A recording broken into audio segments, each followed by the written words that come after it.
Hello students, welcome back to my channel.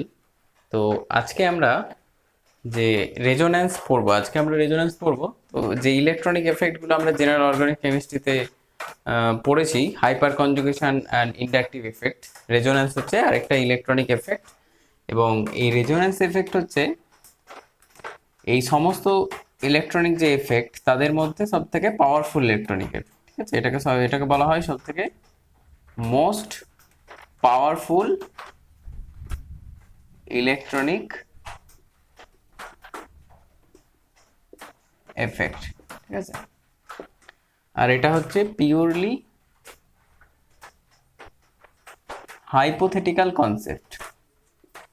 এটা একটা purely hypothetical concept, মানে বলতে চাইছি এটা একটা কাল্পনিক ধারণা। মানে এটা আমরা জাস্ট রিপ্রেজেন্ট করছি, এটা একমাত্র লিখেই রিপ্রেজেন্ট করা হয়, কিন্তু বাস্তবে এর কোনো অস্তিত্ব নেই। সেটাকে আমরা বলছি যে পিওরলি হাইপোথেটিক্যাল কনসেপ্ট, এর বাস্তবে কোনো অস্তিত্ব নেই। এটা হচ্ছে রেজোন্যান্স। তো রেজোন্যান্স যেখানে থাকবে সেই ক্ষেত্রে মলিকুল বায়নটা সব থেকে বেশি স্টেবল হবে এই বাকি ইলেকট্রনিক এফেক্টগুলোর মধ্যে। তাহলে আমরা যদি অর্ডার লিখি তাহলে কি হবে, সমস্ত ইলেকট্রনিক এফেক্টের মধ্যে রেজোন্যান্সের হচ্ছে সব থেকে বেশি পাওয়ার। তারপরে দেখবো আমরা হাইপার কনজুগেশন, তারপরে আমাদের ইন্ডাকটিভ এফেক্ট।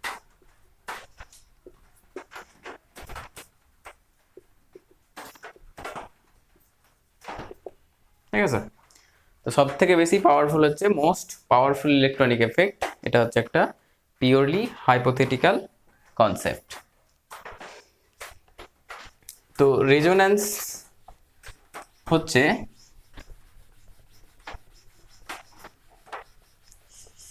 যখন কোন একটা মলিকুল বা আয়নের একটা স্ট্রাকচার থেকে ওর সমস্ত যে প্রপার্টি সেগুলো আমরা এক্সপ্লেন করতে পারি না। ঠিক আছে, যে কোনো একটা মলিকুল বা আয়ন রয়েছে, তার একটা স্ট্রাকচার থেকে তার সমস্ত যে ধর্ম রয়েছে সেই ধর্মগুলো যখন আমরা প্রপার্টিগুলো এক্সপ্লেন করতে পারি না বা ব্যাখ্যা করতে পারি না, তখন আমাদের প্রয়োজন হয় রেজোন্যান্সের। ঠিক আছে, রেজোনেটিং স্ট্রাকচারের। যেমন আমরা এখানে দেখে নিই যে বেনজিন যে রিং রয়েছে, এটা তোমরা সবাই জানো যে বেনজিন রিংয়ে পাই বন্ধন রয়েছে। ঠিক আছে, তো এখানে কি আছে, দ্বিবন্ধন দেখতে পাচ্ছি অ্যাকচুয়ালি আমরা, আর সিঙ্গেল বন্ড, মানে দ্বিবন্ধন আর এক বন্ধন দুটোই আছে, ডাবল বন্ড বা সিঙ্গেল বন্ড। তো ডাবল বন্ড সিঙ্গেল বন্ডের যে বন্ড লেন্থ সেটা কত হয়, বন্ড লেন্থ সিঙ্গেল বন্ডের বন্ড লেন্থ হয় 1.54 অ্যাংস্ট্রম, আর দ্বিবন্ধন বা ডাবল বন্ডের যে বন্ড লেন্থ সেটা হয়ে যায় 1.34 অ্যাংস্ট্রম। ঠিক আছে, এটা হচ্ছে আমাদের, মানে আমরা জানি যে সিঙ্গেল বন্ডের বন্ড লেন্থ হচ্ছে 1.54 অ্যাংস্ট্রম আর ডাবল বন্ডের হচ্ছে 1.34 অ্যাংস্ট্রম। কিন্তু এক্সপেরিমেন্টালি দেখা গেছে যে বেনজিন রিং এর মধ্যে যে কার্বন কার্বন বন্ধন রয়েছে, ঠিক আছে, এখানে কার্বন কার্বন বন্ধন, তার যে ভ্যালু সেটা হচ্ছে 1.397 অ্যাংস্ট্রম। তো এটা অ্যাপ্রক্সিমেটলি লিখলে 1.4 অ্যাংস্ট্রম। ঠিক আছে, আর এটাকে যদি আমরা যোগ করে 2 দিয়ে ভাগ করি তাহলে আমরা কি পাবো, 1.44 অ্যাংস্ট্রম বা 1.4 অ্যাংস্ট্রম। ঠিক আছে,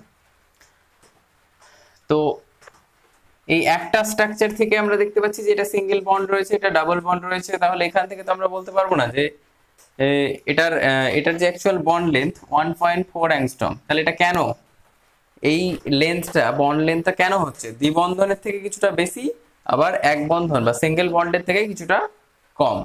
তাহলে এটা আমরা অবশ্যই রেজোন্যান্স দিয়ে এক্সপ্লেন। তো রেজোনেটিং স্ট্রাকচার যদি আমরা লিখি তখন সেটাকে আমরা ডাবল হেডেড অ্যারো অথবা দ্বিমুখী চিহ্ন দিয়ে লেখা হয়।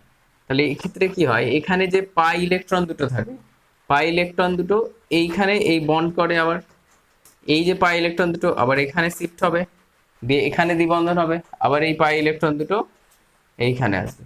তাহলে স্ট্রাকচারটা হবে এইরকম।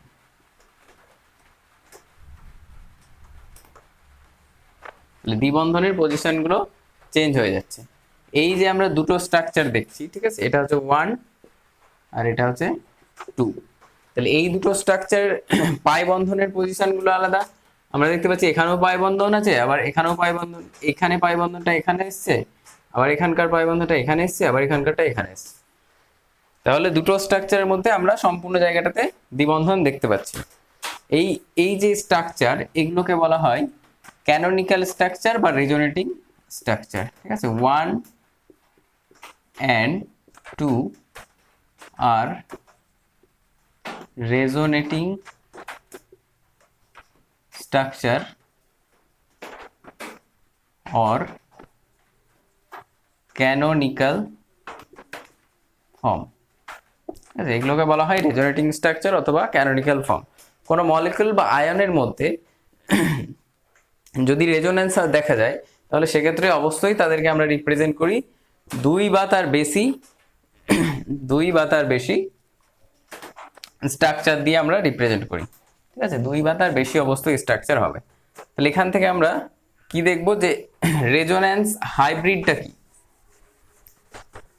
মানে অ্যাকচুয়াল যেটা মলিকিউল বা আয়ন, এক্ষেত্রে আমরা কি দুটো জায়গাতে অল্টারনেট পজিশনে ডাবল বন্ড দেখতে পাচ্ছি, কিন্তু অ্যাকচুয়াল যে মলিকিউলের কথা বলা হচ্ছে সেই অ্যাকচুয়াল মলিকিউলটাকে বলা হচ্ছে actual molecule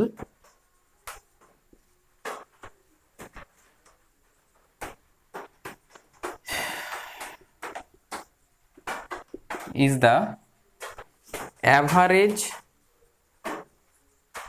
of all resonating structure। ঠিক আছে, যে এখানে আমরা দুটো রেজোনেটিং স্ট্রাকচার দেখতে পাচ্ছি, তাহলে এই দুটো রেজোনেটিং স্ট্রাকচারের বা ক্যানোনিক্যাল ফর্মের যে অ্যাভারেজ যে স্ট্রাকচারটাকে আমরা বলছি রেজোন্যান্স হাইব্রিড। ঠিক আছে, average of all resonating structure is called resonance hybrid. ঠিক আছে, এটাকে আমরা বলছি রেজোন্যান্স হাইব্রিড। তাহলে রেজোন্যান্স হাইব্রিডটা এবার আমরা এখান থেকে ড্র করব বা এঁকে নেব।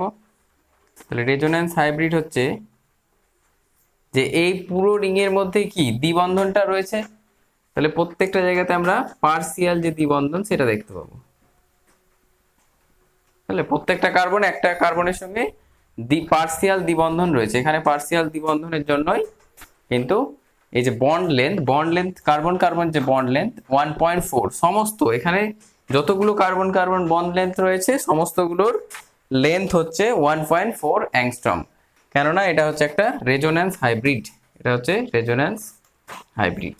তাহলে এই রেজোন্যান্স হাইব্রিডটা হচ্ছে অ্যাকচুয়াল মলিকিউল, এবং এই রেজোন্যান্স হাইব্রিডের কি হয়, এই দুটো স্ট্রাকচারের এনার্জি হচ্ছে কম্পারেবল। ঠিক আছে, এদের এনার্জি মানে সমতুল্য, কাছাকাছি। এই দুটো স্ট্রাকচারের এনার্জি হচ্ছে কাছাকাছি সমতুল্য। আর আমরা যে রেজোন্যান্স হাইব্রিড দেখবো, রেজোন্যান্স হাইব্রিডে সব থেকে কম স্ট্রাকচার রয়েছে, এই এনার্জি কম রয়েছে। Resonance hybrid has lowest energy. Resonance হাইব্রিডের সব থেকে লোয়েস্ট এনার্জি রয়েছে, তাই রেজোন্যান্স হাইব্রিড ইজ, তাহলে কোনো জিনিস স্টেবল হয় কখন, যখন তার এনার্জি খুব কম হয়, এনার্জি লো হয়, এনার্জি লো হলে সেই জিনিসটা তত বেশি স্টেবল হয়। তাহলে resonance hybrid is most stable. ঠিক আছে, এরপরে আমরা দেখব যে তোমরা অবশ্যই খাতা পেন নিয়ে বসে এই জিনিসগুলো নিজেরা খাতায় নোট করবে। অর্গানিকে অবশ্যই নোট না করলে কিছুই শিখতে পারবে না। নিজে নিজে নোট তৈরি করো, বোর্ড থেকে দেখো, বোঝো এবং নোট বানাও।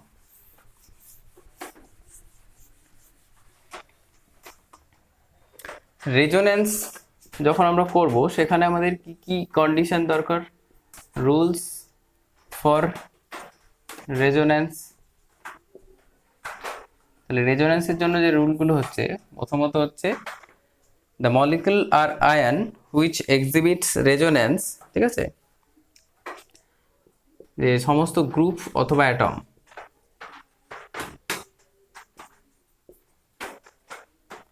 ইনভলভড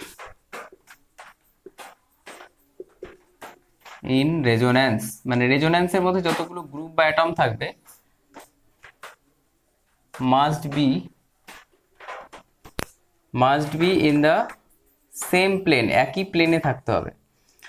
রেজোন্যান্স যেখানে আমরা করব সেখানে যদি আমরা দেখতে পাই যে যতগুলো গ্রুপ বা যতগুলো অ্যাটম রয়েছে সমস্তগুলো কিন্তু must be in the same plane or nearly in the same plane. ঠিক আছে, যে অবশ্যই একই প্লেনে থাকতে হবে, এটা একটা ফার্স্ট কন্ডিশন। তারপরে হচ্ছে position and number of atoms, ঠিক আছে, মাস্ট বি আইডেন্টিক্যাল। পজিশন এবং number of atoms must be identical in all resonating structure. ঠিক আছে, সমস্ত রেজোনেটিং স্ট্রাকচারে যে পজিশন, অ্যাটমগুলোর যে পজিশন এবং নাম্বার অফ অ্যাটমস, যতগুলো অ্যাটম রয়েছে তাদের সংখ্যাটা যেন সেম থাকে, পজিশনও সেম থাকবে এবং অ্যাটমের নাম্বারটাও সেম থাকবে। ঠিক আছে, সমস্ত রেজোনেটিং স্ট্রাকচারের মধ্যে। আবার total number of electron, total number of electron in all RS must be equal. ঠিক আছে, টোটাল নাম্বার অফ ইলেকট্রনটা সমস্ত রেজোনেটিং স্ট্রাকচারের মধ্যে ইকুয়াল থাকতে হবে, সেম থাকতে হবে। আর all resonating structure should be comparable stability. তো এই কন্ডিশনগুলো অবশ্যই থাকতে হবে, তবেই সেখানে রেজোন্যান্স সম্ভব। আর রেজোন্যান্সের জন্য যেটা আমাদের প্রয়োজন, যে রেজোন্যান্স সেখানেই সম্ভব যেখানে আমরা কনজুগেশন দেখতে পাবো। তো কনজুগেশন হচ্ছে যে delocalisation of pi electron. Resonance আমরা কোথায় দেখতে পাবো? যেখানে কনজুগেশন রয়েছে, কনজুগেশন ছাড়া রেজোন্যান্স সম্ভব নয়। তো কনজুগেশন হচ্ছে, কনজুগেশনকে আমরা বলতে পারি অ্যাকচুয়ালি যে ডিলোকালাইজেশন অফ পাই ইলেকট্রন অথবা lone pair of electron. Conjugation delocalisation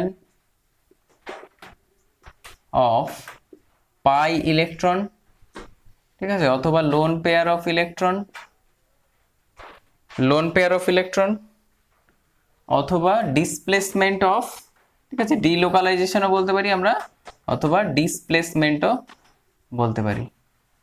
ঠিক আছে, অথবা শিফটিংও বলতে পারি, অথবা মুভমেন্টও বলতে পারি। পাই ইলেকট্রনের মুভমেন্ট অথবা লোন পেয়ার অফ ইলেকট্রনের মুভমেন্ট, অথবা ডিলোকালাইজেশন, মানে কোনো জায়গায় লোকালাইজ হয়ে থাকবে না, পাই ইলেকট্রনটা মুভ করবে, ঠিক আছে, ডিলোকালাইজ করবে। যেমন আমরা দেখে নিই একটা স্ট্রাকচারের যে সি, ঠিক আছে, এটা হচ্ছে CO3 2-, এটাকে আমরা কিভাবে লিখব? যে এইভাবে লেখা হয়, এখানে একটা মাইনাস, এখানে একটা মাইনাস। তো এক্ষেত্রে কি দেখা যায় যে রেজোন্যান্স কিভাবে হবে? এখানে যে লোন পেয়ার রয়েছে, ঠিক আছে, নেগেটিভ চার্জ মানেই দুটো ইলেকট্রন রয়েছে, তাহলে এই ইলেকট্রন দুটো প্রথমে এখানে আসবে, দিয়ে এখানে দ্বিবন্ধন হবে, ডাবল বন্ড হবে, আর এই পাই ইলেকট্রন দুটো অক্সিজেনের মাথায় শিফট হবে। তাহলে এখানে হবে O-, এখানে দ্বিবন্ধন O, ডাবল বন্ড, এটা O-। নেক্সট এখান থেকে আমরা কি করতে পারি আর একটা ক্ষেত্রে, যে এইটা যদি আমরা এখানে শিফট করাই, এখানেও দুটো লোন পেয়ার, দুটো ইলেকট্রন রয়েছে, তাহলে এই দুটো ইলেকট্রন দুটো যদি এখানে আমরা এখানে অক্সিজেন ডোনেট করে, তাহলে কি হবে? কার্বন অক্সিজেনের মধ্যে ডাবল বন্ড তৈরি হবে, আর এই পাই ইলেকট্রন এখানে শিফট করবে। তাহলে এই ক্ষেত্রে হবে যে O-, ডাবল বন্ড, এটা, ঠিক আছে। তাহলে এখানে আমরা কি দেখতে পাচ্ছি? তিনটে স্ট্রাকচার দেখতে পাচ্ছি, এটা 1, 2, এটা 3। তাহলে 1, 2, 3 এইগুলো হচ্ছে প্রত্যেকটাই রেজোনেটিং স্ট্রাকচার। তাহলে 1, 2 and 3 আর RS রেজোনেটিং স্ট্রাকচার। তাহলে এদের হাইব্রিড আমরা কিভাবে বানাবো? Resonance hybrid.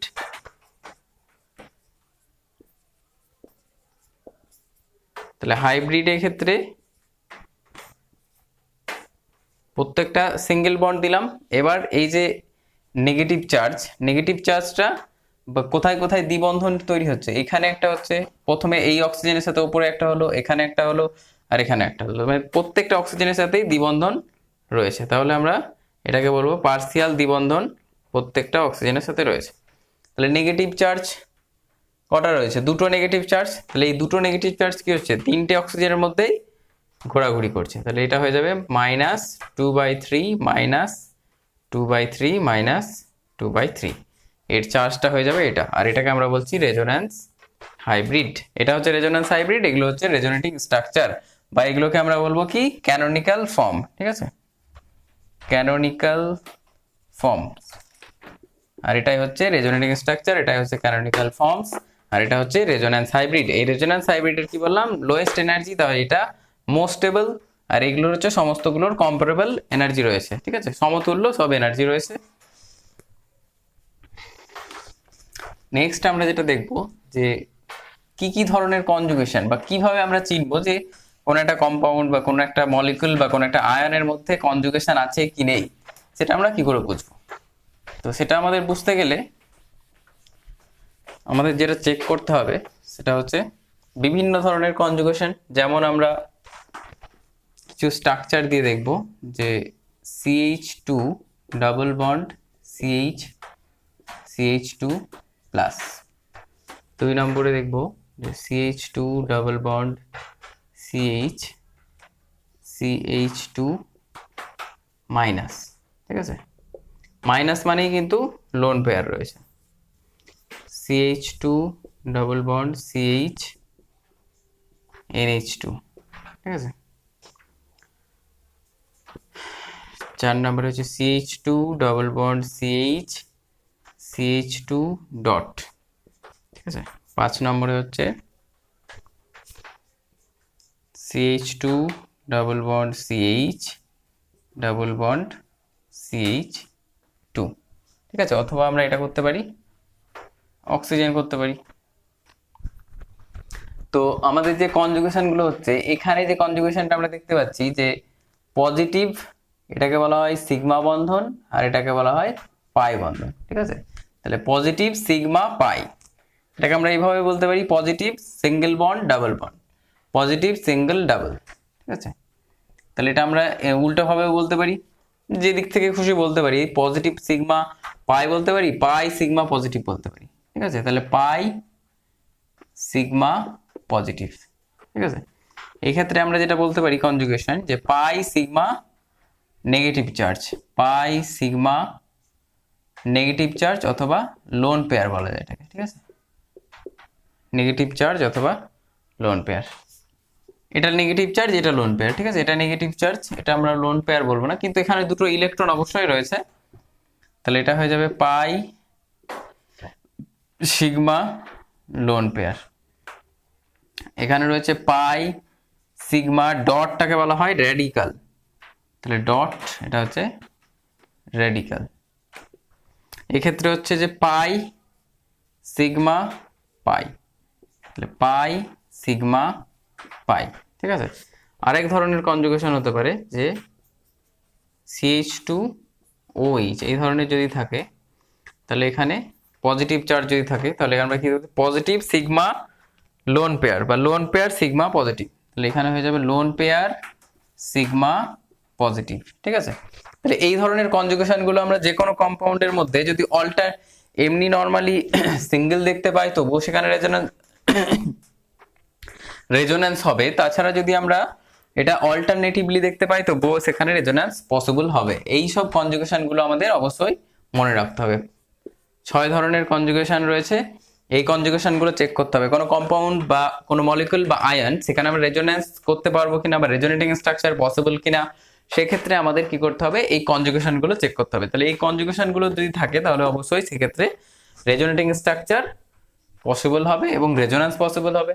ঠিক আছে, তো রেজোন্যান্সটা আমরা কি করে করি দেখে নাও। এক্ষেত্রে কি হয় যে এখানে রয়েছে পজিটিভ চার্জ আর এখানে রয়েছে পাই সিগমা পজিটিভ। তাহলে পাই ইলেকট্রন, পাই বন্ধনটা হচ্ছে উইক বন্ধন, তাহলে পাই ইলেকট্রনটা কি হবে, পাই বন্ধনটা এখানে চলে আসবে। ঠিক আছে, পাই বন্ধন যখন এখানে আসবে, তখন কি আছে, এই যে এই কার্বন আর এই কার্বন, ভালো করে দেখো। ঠিক আছে, ভালো করে এদিকে দেখো যে এই কার্বন আর এই কার্বনের মধ্যে দুটো ইলেকট্রন ছিল, ইলেকট্রন জোড় কোভ্যালেন্ট বন্ড পাই বন্ধন। ঠিক আছে, তাহলে এই পাই বন্ধনের কি ইলেকট্রন দুটো এর কাছ থেকে যে ইলেকট্রন সেই ইলেকট্রনটাও এখানে চলে আসছে, আর এই ইলেকট্রন, এই দুটো ইলেকট্রনই এখানে বন্ড দ্বিবন্ধন তৈরি করছে এই কার্বন আর এই কার্বনের সাথে।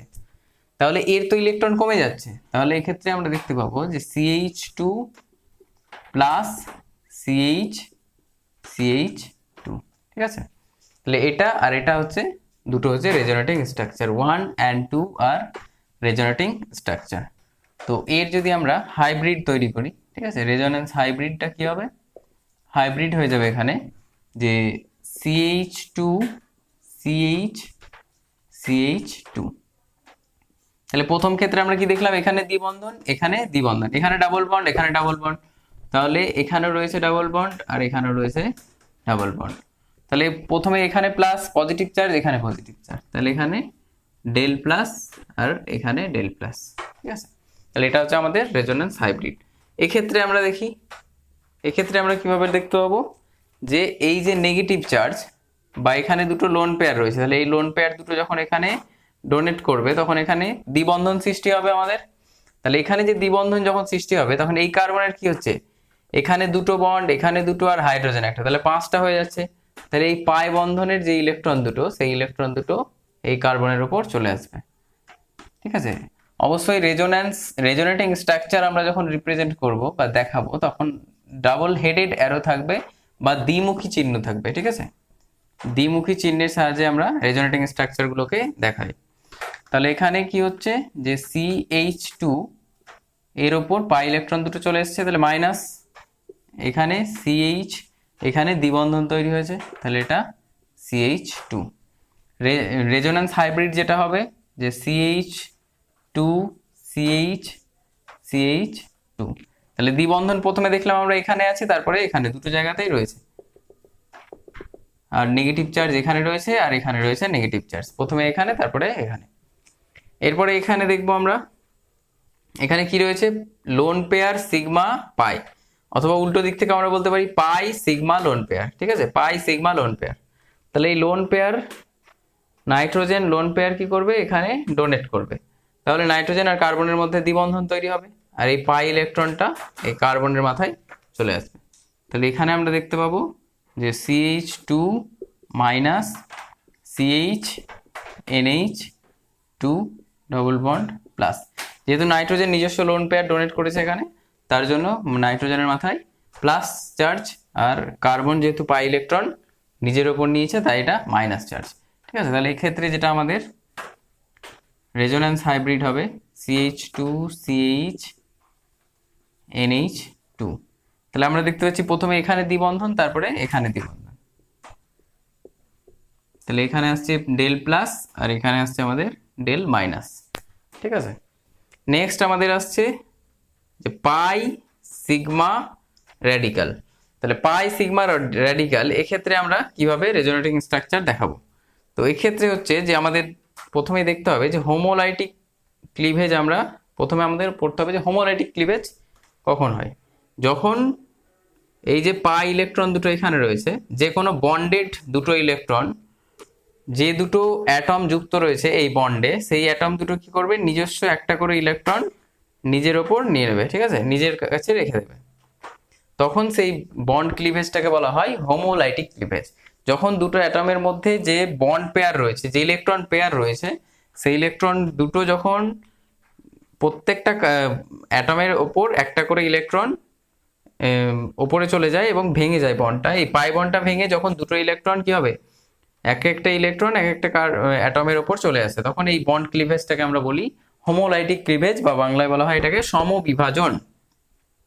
তাহলে এই পাই বন্ধনের ইলেকট্রন দুটো এর ওপরে একটা ইলেকট্রন আসবে, এর ওপরে একটা ইলেকট্রন, তাহলে কি হবে, এখানে একটা ডট তৈরি হবে ইলেকট্রনটা আসার জন্য, তাহলে এই ডট আর এই ডট কি করবে, একটা বন্ড হয়ে যাবে এখানে, আর এখানে একটা ডট চলে আসবে, ঠিক আছে। তাহলে এখানে চলে আসছে যে CH2 ডট CH আর এটা CH2, ঠিক আছে। তাহলে এখানে হাইব্রিডটা হয়ে যাবে CH2 CH2, একবার এখানে দ্বিবন্ধন, একবার এখানে দ্বিবন্ধন, আর এখানে ডেল ডট ডট, ডটটা কিছুটা করে প্রথমে এই শেষ কার্বনে, তারপরে প্রথম কার্বনে। নেক্সট যেটা রয়েছে পাই সিগমা পাই, ঠিক আছে। বা double double bond, single bond, double bond, ঠিক আছে। অল্টারনেটিভলি যদি আমরা ডাবল বন্ড দেখতে পাই, প্রথমে ডাবল বন্ড, তারপরে সিঙ্গেল বন্ড, তারপরে ডাবল বন্ড, তাহলে অবশ্যই সেখানে কনজুগেশন থাকবে, ঠিক আছে। তোমরা অবশ্যই কনজুগেশন গুলো ঠিক করে দেখে নাও যে কিভাবে কনজুগেশন গুলো আমরা চেক করছি। Positive sigma pi, positive single bond double bond, lone negative charge single bond double bond, lone pair single bond double bond, radical single bond, ঠিক আছে। এক্ষেত্রে radical single bond pi bond, অথবা pi single radical, অথবা পাই sigma radical, ঠিক আছে। এখানে আসছি আমরা পাই সিগমা পাই, তাহলে এখানে একটা পাই, এখানে সিগমা পাই। যেহেতু অক্সিজেন কি মোর ইলেকট্রোনেগেটিভ অ্যাটম, তাহলে অক্সিজেনের মাথায় আমরা নেগেটিভ চার্জটা যদি নেগেটিভ চার্জ নিয়ে যাই তাহলে কিন্তু সেটা বেশি স্টেবল হবে। তাহলে এই পাই বন্ধনের যে ইলেকট্রন সেটা এখানে আসবে, এখানে দ্বিবন্ধন করবে, তাহলে এই পাই বন্ধনের ইলেকট্রন কি হবে, অক্সিজেনের উপর চলে আসবে। তাহলে এখানে যেটা হয়ে যাবে যে CH2, যেহেতু এখানে কি হচ্ছে যে এই কার্বনের ইলেকট্রন এখানে চলে গেছে, তাহলে এর ইলেকট্রন কমে গেছে, তাহলে এর উপর প্লাস চলে আসবে। CH মাঝখানে কি আসবে, দ্বিবন্ধন চলে আসবে এখানে, আর এই পাই বন্ধনটা ভেঙে গেছে, সেই জন্য অক্সিজেনের উপর নেগেটিভ আসবে। তাহলে এক্ষেত্রে আমাদের যে হাইব্রিড হয়ে যাবে, hybrid structure, resonance hybrid, CH2 CH CHO। তাহলে দ্বিবন্ধন আমরা কোথায় কোথায় দেখতে পাচ্ছি, এখানে একটা দেখতে পাচ্ছি, এখানে দেখতে পাচ্ছি, এখানে দেখতে পাচ্ছি, তাহলে পুরোটাতেই রয়েছে দ্বিবন্ধন, ঠিক আছে। তাহলে অক্সিজেনের মাথায় এসছে আমাদের নেগেটিভ চার্জ, আর এখানে আমাদের এসছে পজিটিভ চার্জ, ঠিক আছে। তাহলে এটা হচ্ছে রেজোন্যান্স হাইব্রিড, এবং যে কনজুগেশনগুলো আমরা সমস্ত কনজুগেশনগুলো চেক করলাম, এরপর বাকি রয়েছে যে লোন পেয়ার সিগমা পজিটিভ বা ভ্যাকান্ট অরবিটাল, ঠিক আছে। কার্বনের একটা ভ্যাকান্ট অরবিটাল রয়েছে যেখানে ইলেকট্রন, ঠিক আছে, এটাকে বলছে ভ্যাকান্ট অরবিটাল। তাহলে এই ভ্যাকান্ট অরবিটালে যখন এই লোন পেয়ার ডোনেট করবে তখন এখানে একটা দ্বিবন্ধনের সৃষ্টি হবে, ডাবল বন্ড সৃষ্টি হবে। তাহলে ডাবল বন্ডের জন্য এখানে একটা রেজোনেটিং স্ট্রাকচার আমরা দেখতে পাবো। তাহলে এখানে অক্সিজেন নিজের ভ্যালেন্স ইলেকট্রন ডোনেট করেছে, তাহলে এখানে প্লাস আসবে, আর এর উপর প্লাস ছিল, দ্বিবন্ধন হয়ে গেছে, তাই এটা প্লাসটা উঠে যাবে, ঠিক আছে। তাহলে এই ক্ষেত্রে আমাদের হয়ে যাবে CH2OH, দ্বিবন্ধন রয়েছে এখানে, ঠিক আছে, পার্সিয়াল দ্বিবন্ধন, আর এখানে রয়েছে ডেল্টা প্লাস, আর এখানে ডেল্টা প্লাস, ঠিক আছে।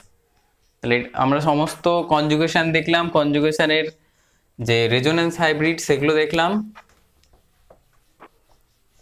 নেক্সট আমরা কিছু রিং এর মধ্যে এই রেজোনেন্স দেখব, কিছু রেজোনেন্স বা ড্র দা রেজোনেটিং স্ট্রাকচার, কিভাবে রেজোনেটিং স্ট্রাকচার ড্র করতে হয় বা আঁকতে হয় সেটা তোমরা দেখে নেবে। যে রিং এ বা বেঞ্জিন রিং এর মধ্যে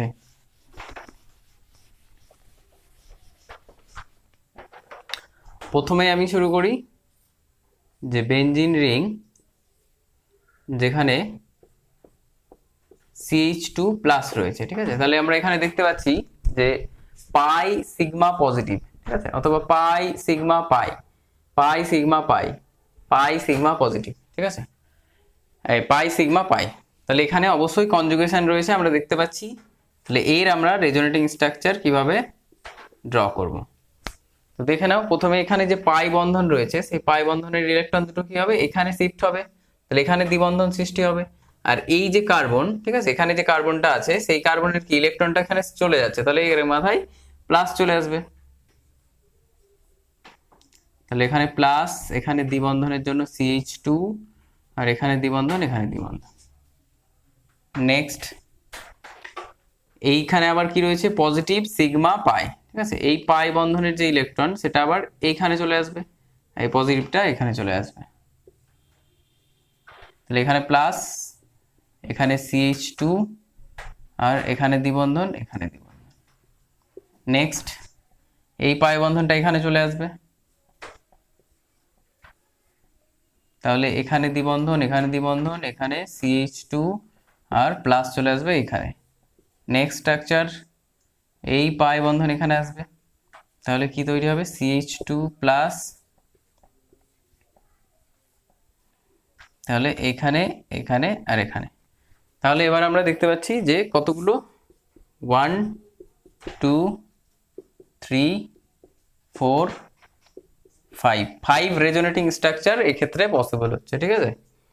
তাহলে আমরা স্টেবিলিটির ক্ষেত্রে পড়বো যে যেখানে যত বেশি রেজোনেটিং স্ট্রাকচার পসিবল যে কম্পাউন্ডের ক্ষেত্রে, যে মলিকুলার ক্ষেত্রে, তাহলে সেটা তত বেশি stable. More resonating structure this will be more stable, ঠিক আছে। স্টেবিলিটি উইল বি মোর, ঠিক আছে। স্টেবিলিটি কম্পেয়ার করার ক্ষেত্রে এগুলো কাজে লাগবে যে যত বেশি রেজোনেটিং স্ট্রাকচার পসিবল সেই কম্পাউন্ডটা বা সেই আয়নটা বা সেই মলিকুলটা তত বেশি স্টেবল হবে, ঠিক আছে। আর একটা বিষয় যে এই যে 1 নম্বর যে রেজোনেটিং স্ট্রাকচার আর 5 নম্বর যেটা, সেটা কখনোই মনে করবে না যে একই, কারণ এখানে পাই বন্ধনের যে পজিশন সেটা অবশ্যই আলাদা রয়েছে। এখানে পাই বন্ধন এখানে রয়েছে, ঠিক আছে। এখানে যেখানে পাই বন্ধন ছিল সেটা পরের কার্বনে চলে এসেছে, এখানে পাই বন্ধনটা এখানে এসেছে, এখানকার পাই বন্ধনটা এখানে গেছে, এখানকারটা এখানে গেছে। তাহলে এইটা 5 নম্বর আর 1 নম্বর অবশ্যই ডিফারেন্ট স্ট্রাকচার বা আলাদা স্ট্রাকচার, ঠিক আছে, একই নয়। এই দুটো কিন্তু কখনোই ভুল করে একই ভাববে না, এবং বা রেজোনেটিং স্ট্রাকচার এটা পাঁচটাই বলতে হবে আমাদের, ঠিক আছে। কখনো 4টা বলা যাবে না যে এটা আর এটা সেম মনে হচ্ছে, কিন্তু অ্যাকচুয়ালি সেম নয়, পাই বন্ধনের পজিশনটা আলাদা রয়েছে।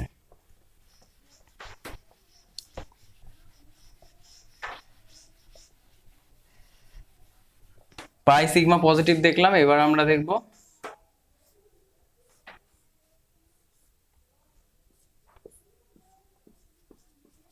পাই সিগমা নেগেটিভ।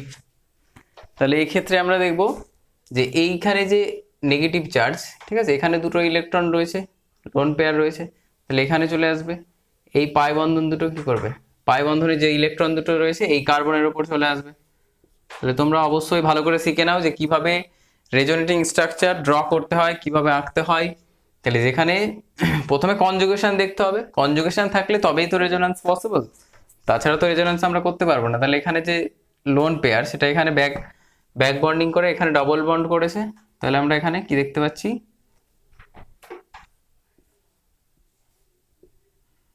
এখানে ডাবল বন্ড CH2 আর এখানে মাইনাস চার্জ,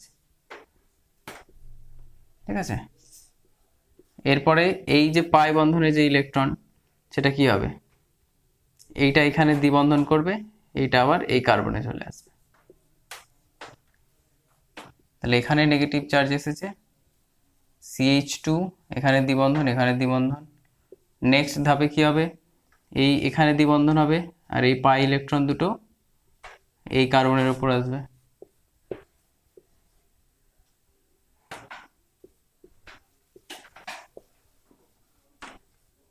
নেক্সট এখানে দ্বিবন্ধন হবে এই কার্বনের উপর, আবার এদিকে যাবে। তাহলে এটা হচ্ছে এখানে এখানে এখানে আর CH2 মাইনাস, ঠিক আছে। তাহলে এখানেও আমরা দেখতে পাচ্ছি যে 5টি রেজোনেটিং স্ট্রাকচার পসিবল। একটু পেনে কালি ভরে নিই।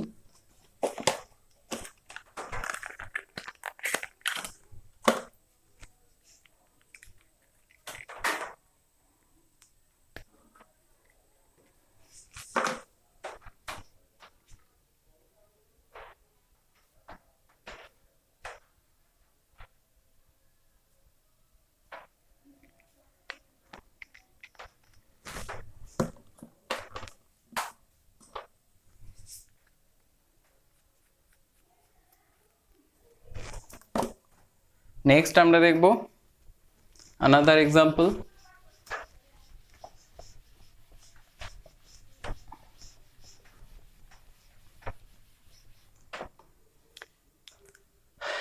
তো এবার আমরা বেনজিন রিং এর মধ্যে যদি এরকম একটা স্ট্রাকচার দেখি, ঠিক আছে, এখানে কি আছে, অবশ্যই লোন পেয়ার আছে। তাহলে এই ক্ষেত্রে আমরা রেজোনেটিং স্ট্রাকচার ড্র করব, ঠিক আছে। তো এই লোন পেয়ার কি করবে, ডোনেট করবে, এখানে দ্বিবন্ধন সৃষ্টি হবে, ডাবল বন্ড, ঠিক আছে। আর এই যে পাই বন্ধন সেটা এই কার্বনের উপর চলে আসবে। তাহলে এখানে আমাদের হচ্ছে অক্সিজেনের সাথে, অক্সিজেন যেহেতু নিজস্ব ইলেকট্রন ডোনেট করেছে তাই এখানে প্লাস, আর এখানে যেহেতু এই পাই ইলেকট্রন দুটো এখানে শিফট হয়েছে তাই এখানে মাইনাস, ঠিক আছে। নেক্সট স্টেপে কি হবে যে এই নেগেটিভ চার্জটা এখানে এই লোন পেয়ার এখানে ডোনেট করবে, তাহলে এখানে দ্বিবন্ধন হবে, এই পাই ইলেকট্রন দুটো এখানে আসবে, তাহলে এখানে এখানে আর এখানে OH প্লাস, আর এখানে চলে এসছে আমাদের নেগেটিভ চার্জ। এইটা আবার এখানে দ্বিবন্ধন হবে, এই পাই ইলেকট্রন দুটো এই কার্বনের ওপর আসবে, তাহলে এটা হবে এখানে এখানে OH প্লাস আর এখানে নেগেটিভ, এটা আবার এখানে আসবে দিয়ে এখানে যাবে।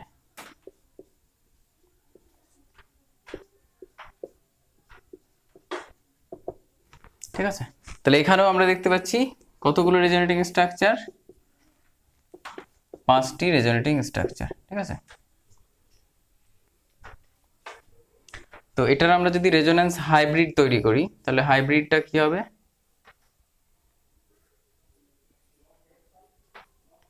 তাহলে আমরা দেখি আগে যে কোথায় কোথায় দ্বিবন্ধন এসছে। এখানে একটা দ্বিবন্ধন প্রথমে, তারপরে এখানে তো ছিলই দ্বিবন্ধন, আর এখানে এসছে, তারপরে এইখানে এসছে, এখানে তো ছিল, তারপরে এটা এখানে গেছে, তারপরে এটা এখানে গেছে, মানে পুরোটাতেই রয়েছে দ্বিবন্ধন। তাহলে এখানে পার্সিয়াল দ্বিবন্ধন, ঠিক আছে, আর এখান থেকে পুরোটা দ্বিবন্ধন আমরা এইভাবে দেখতে পাচ্ছি। তাহলে অক্সিজেনের মাথায় কি এসেছিল আমাদের পজিটিভ চার্জ, তাহলে ডেল প্লাস আসবে এখানে, আর এখানে কি এসেছিল নেগেটিভ চার্জ, এখানে এখানে নেগেটিভ, তাহলে এখানে ডেল নেগেটিভ, এখানে নেগেটিভ, ডেল নেগেটিভ। ঠিক আছে, এটা হচ্ছে রেজোন্যান্স হাইব্রিড। ঠিক আছে, এটা হলো আমাদের পাই সিগমা লোন পেয়ার। ঠিক আছে, পাই সিগমা লোন পেয়ার, এই কনজুগেশনটা রয়েছে alternatively conjugation pi sigma pi, pi sigma pi, pi sigma lone pair, pi sigma pi. ঠিক আছে, সমস্ত দিকে কনজুগেশন রয়েছে, কনজুগেশনের জন্যই এর রেজোনেটিং স্ট্রাকচার পসিবল। এরপরে আমরা একটা রেডিকাল দিয়ে দেখে নিই। বেনজিন রিংয়ে যদি রেডিকাল থাকে তাহলে কিভাবে হবে, এখানে আমরা ধরে নিলাম এখানে রেডিকাল আছে, তাহলে এক্ষেত্রে কি, রেডিকালের ক্ষেত্রে আমি বললাম যে হোমোলাইটিক ক্লিভেজ হবে এবং সেখানে রেজোন্যান্স পসিবল। তাহলে হোমোলাইটিক ক্লিভেজ কোন বন্ডের হবে, পাই বন্ডের হবে অবশ্যই। তাহলে এই পাই বন্ড থেকে কি হবে, একটা ইলেকট্রন এই কার্বনে আসবে আর একটা ইলেকট্রন এই কার্বনে যাবে। ঠিক আছে, তাহলে এই কার্বনে যে ডটটা আসবে, এই ইলেকট্রনটা এখানে আসা, এই কার্বনের উপর আসার ফলে এখানে একটা ডট আসবে, তাহলে এই ডট আর এই ডট কি করবে, একটা বন্ধন হয়ে যাবে। ঠিক আছে, এই বন্ড পেয়ারের জন্য এই রেডিকাল একটা এখানে দ্বিবন্ধনের সৃষ্টি হবে। তাহলে আমাদের যেটা হবে স্ট্রাকচার, তাহলে এখানে হয়ে গেল এই রেডিকাল আর এখানে একটা রেডিকাল এসেছে। নেক্সট ধাপে কি হবে, যে এই পাই বন্ড আবার কি হবে, এই কার্বনের উপর একটা রেডিকাল আসবে, এই কার্বন আবার হোমোলাইটিক ক্লিভেজ, এখানে হোমোলাইটিক ক্লিভেজ হয়েছে বলে এই কার্বনের উপর একটা ইলেকট্রন গেছে, এই কার্বনের উপর একটা ইলেকট্রন গেছে। ঠিক আছে, তারপরে এই ইলেকট্রন একটা বন্ধন তৈরি করেছে, তাহলে বন্ড তৈরি হওয়ার জন্য এখানে দ্বিবন্ধন হয়েছে আর এখানে রেডিকাল এসেছে। তাহলে আবার এখানে কি হবে, এখানে একটা ডট আসবে। ঠিক আছে, এই ডটগুলো দিতে হবে না, আমি বোঝানোর জন্য দেখিয়ে দিচ্ছি তোমাদের, যে এই ডট আবার এই ডট একটা বন্ধন তৈরি করবে, তাহলে এই ডট বন্ধন তৈরি করলে এখানে একটা বন্ধন, এখানে তো ছিল, আর এখানে CH2, তাহলে ডটটা কোথায় আসবে, এইখানে একটা ডট আসবে, তাহলে এই ডটটা থেকে যাবে। ঠিক আছে, এগুলো দেওয়ার দরকার নেই, আমি বোঝানোর জন্য দিয়েছি এগুলো। নেক্সট স্টেপে কি হবে, যে এই যে পাই বন্ধন রয়েছে সেই পাই বন্ধনের ইলেকট্রনগুলো কি হবে, এইদিকে একটা ইলেকট্রন নেবে এই কার্বন একটা ইলেকট্রন নেবে, তাহলে এইখানে যে ডটটা তৈরি হবে এই ডট একটা বন্ধন হয়ে যাবে, তাহলে এখানে একটা বন্ধন হলো, এখানে একটা বন্ধন হলো, এখানে CH2 আর এখানে রেডিকাল চলে এসেছে।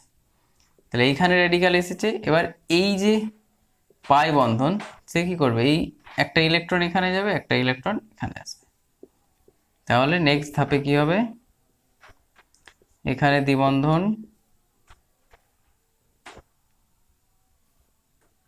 তাহলে এখানে আবার ডট চলে আসবে, এটা 1, এটা 2, এটা 3, এটা 4, তাহলে আমরা এটা 4, এটা 5 হবে। ঠিক আছে, তাহলে এখানেও আমরা দেখতে পেলাম 5টি রেজোনেটিং স্ট্রাকচার পসিবল। তাহলে এগুলোই হচ্ছে সমস্তগুলোই হচ্ছে রেজোনেটিং স্ট্রাকচার। আর এর রেজোন্যান্স হাইব্রিড যদি করি আমরা, তাহলে পুরো রিং এর মধ্যে রেজোন্যান্স হাইব্রিড। তাহলে রেজোন্যান্স হাইব্রিড ডট প্রথমে কোথায় ছিল? এটার উপরে।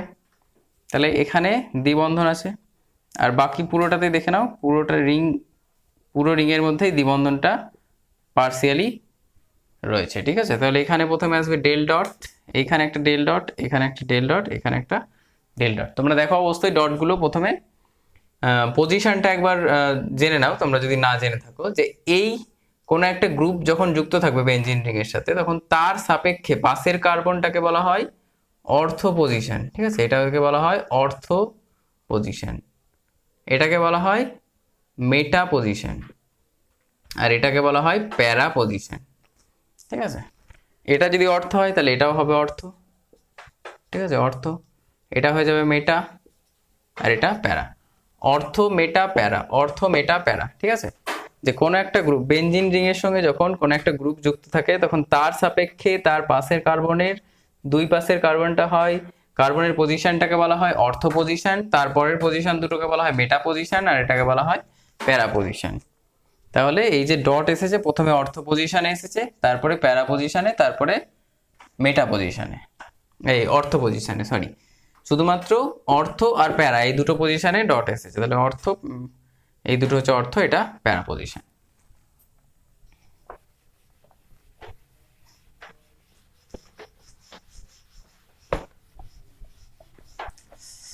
এবার আমরা কিছু এক্সাম্পল দিচ্ছি, যেখানে তোমরা বলবে অবশ্যই, যে পজ করে তোমরা নিজেরা বলবে যে সেখানে রেজোন্যান্স পসিবল না রেজোন্যান্স পসিবল নয়। এরকম একটা যদি স্ট্রাকচার দেখি আমরা, ঠিক আছে, তাহলে এটাতে কোন ক্ষেত্রে রেজোন্যান্স পসিবল আর কোন ক্ষেত্রে রেজোন্যান্স পসিবল নয়। তাহলে এখানে আমরা দেখতে পাচ্ছি যে সিগমা কি রয়েছে, সিগমা পাই সিগমা। তাহলে কনজুগেশনের আমি যে লিস্টটা বললাম তোমাদের, তাহলে সেই লিস্টে কিন্তু কনজুগেশনের লিস্টে এরকম নেই যে সিগমা পাই সিগমা, এই জিনিসটা রয়েছে যে পাই সিগমা পাই, মানে পাই বন্ধন বা পাই পাই যে ইলেকট্রন পেয়ার, ঠিক আছে, বা ডাবল বন্ড, অল্টারনেটিভ যদি ডাবল বন্ড আমরা দেখতে পাই, ঠিক আছে, একটার পর একটা ডাবল বন্ড, ঠিক আছে, একটা সিঙ্গেল বন্ড, তারপর আবার একটা ডাবল বন্ড, তারপর একটা সিঙ্গেল বন্ড, তারপর একটা ডাবল বন্ড, তাহলে এই ক্ষেত্রে আমাদের রেজোন্যান্স পসিবল নয়। ঠিক আছে, নো রেজোন্যান্স। ঠিক আছে, আর এই ক্ষেত্রে রেজোন্যান্স পসিবল।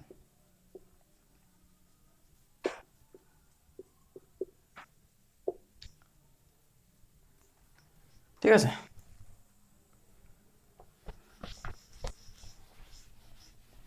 ভিডিওটা একটু দেখে নিই যে কত মিনিটের হলো।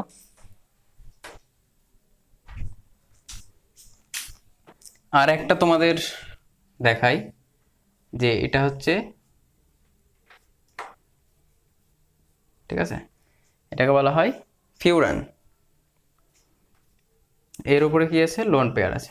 তো এর আমরা কনজুগেশন রয়েছে কিনা দেখবো। প্রথমে পাই সিগমা লোন পেয়ার, ঠিক আছে, lone pair sigma pi, pi sigma pi, ঠিক আছে, তাহলে এখানে কনজুগেশন রয়েছে অবশ্যই।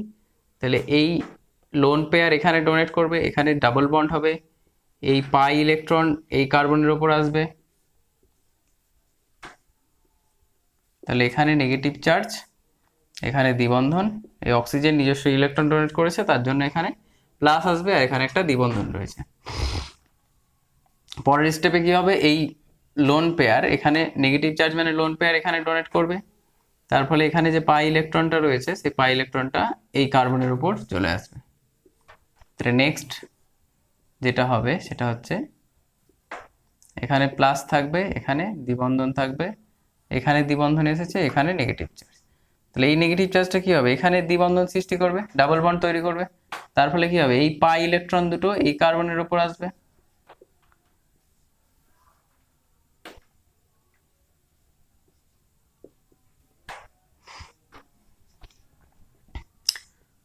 যেহেতু এখানে দ্বিবন্ধন এসেছে, ঠিক আছে, অক্সিজেনের দুটো বন্ধন থাকলে তবে আমাদের কোনো রকম সেটা অক্সিজেনের মাথায় কোনো চার্জ থাকবে না, কিন্তু এখানে তিনটে বন্ধন করেছে অক্সিজেন, সেই জন্য এখানে প্লাস চার্জ বা নিজস্ব লোন পেয়ার ডোনেট করেছে, তাহলে এখানে আসবে মাইনাস, আর দ্বিবন্ধনটা এখানে এসেছে, একটা দ্বিবন্ধন এখানে রয়েছে। নেক্সট স্টেপে যেটা হবে যে এইটা এখানে ইলেকট্রন ডোনেট করবে, দিয়ে এখানে ডাবল বন্ড হবে, এই ইলেকট্রনটা এই কার্বনের উপরে আসবে, তাহলে এখানে হয়ে যাবে কি হবে যে এখানে নেগেটিভ চার্জ, এখানে দ্বিবন্ধন, আর এখানে দ্বিবন্ধন প্লাস, তাহলে এই লোন পেয়ার আবার এখানে ডোনেট হবে, তাহলে এই ইলেকট্রন অক্সিজেনের উপর আসবে। ঠিক আছে,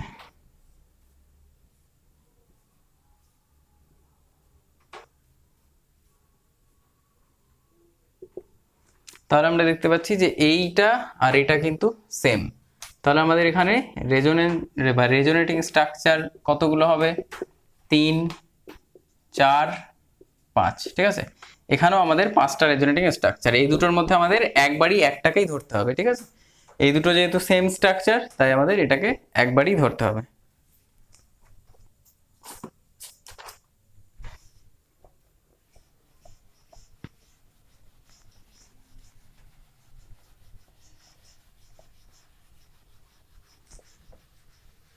তো আমি তোমাদের কিছু এইচডাব্লিউ দিচ্ছি, তোমরা অবশ্যই এই কোশ্চেনগুলো সলভ করবে এবং রেজোনেটিং স্ট্রাকচার ড্র করবে এবং আমাকে কমেন্ট করে জানাবে। CH3 C double bond O minus, 2 রয়েছে CH3 C CH3 NH2। ঠিক আছে, এই কোশ্চেনগুলো হচ্ছে তোমাদের এইচডাব্লিউ। তোমরা অবশ্যই করবে এবং কমেন্টের মাধ্যমে জানাবে যে তোমরা ভিডিওটি দেখে কিছু শিখতে পেরেছো কিনা এবং নিজেরা রেজোনেটিং স্ট্রাকচার ড্র করতে পারছো কিনা।